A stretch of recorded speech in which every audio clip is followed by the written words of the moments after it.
ఖరీఫ్ సాగుకు సమాయత్తమైన రైతాంగానికి నకిలీల బెడద పెరుగుతున్న నేపథ్యంలో పోలీసులు అలర్ట్ అయ్యారు.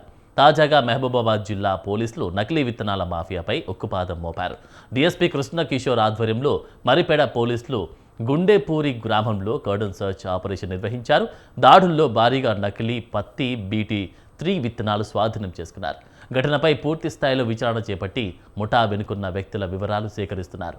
నకిలీ విత్తనాల సరఫరా నెట్వర్క్ను ఛేదించే దిశగా దర్యాప్తు కొనసాగిస్తున్నారు. ఈ క్రమంలో గ్రామంలోని రైతులకు పోలీసులు, వ్యవసాయ శాఖ అధికారులు సంయుక్తంగా అవగాహన కార్యక్రమం నిర్వహించారు.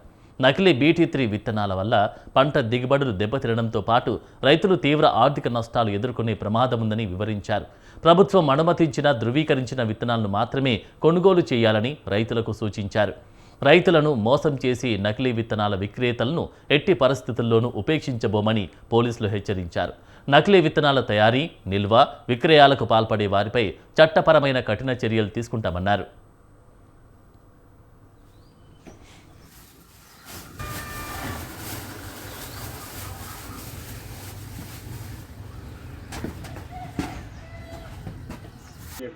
వీటిని వాడితే ఆటోమేటిక్గా అందరికి కూడా క్యాన్సర్స్ వస్తాయి.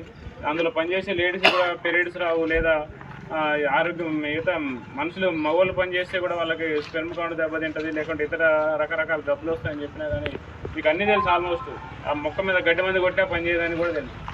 ఏదో మీకు 10,000 20,000 కౌలు మిగులుతుందని ఇట్లా చేస్తే మాత్రం కూలీ ఖర్చులు మిగులుతాయని చేస్తే రేపొద్దున అందరూ కూడా ఇబ్బంది పడాల్సిన పరిస్థితి వస్తుంది.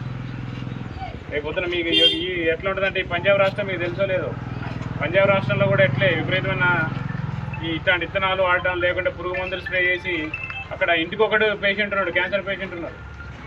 అక్కడ ఒక ట్రైన్ ఉంటుంది అనమాట, పఠాన్కోట్ ఇంకో రాష్ట్రానికి వేసారు క్యాన్సర్ ట్రైన్ అని. ఆ ట్రైన్ ఎక్కేటోళ్ళు మొత్తం క్యాన్సర్ పేషెంట్లే, దాని పేరే క్యాన్సర్ ట్రైన్ అని పెట్టారు. వీటిని వాడితే ఆటోమేటిక్గా అందరికి కూడా క్యాన్సర్స్ వస్తాయి. అందులో పనిచేసే లేడీస్ కూడా పీరియడ్స్ రావు, లేదా ఆరోగ్యం మిగతా మనుషులు మగవాళ్ళు పనిచేస్తే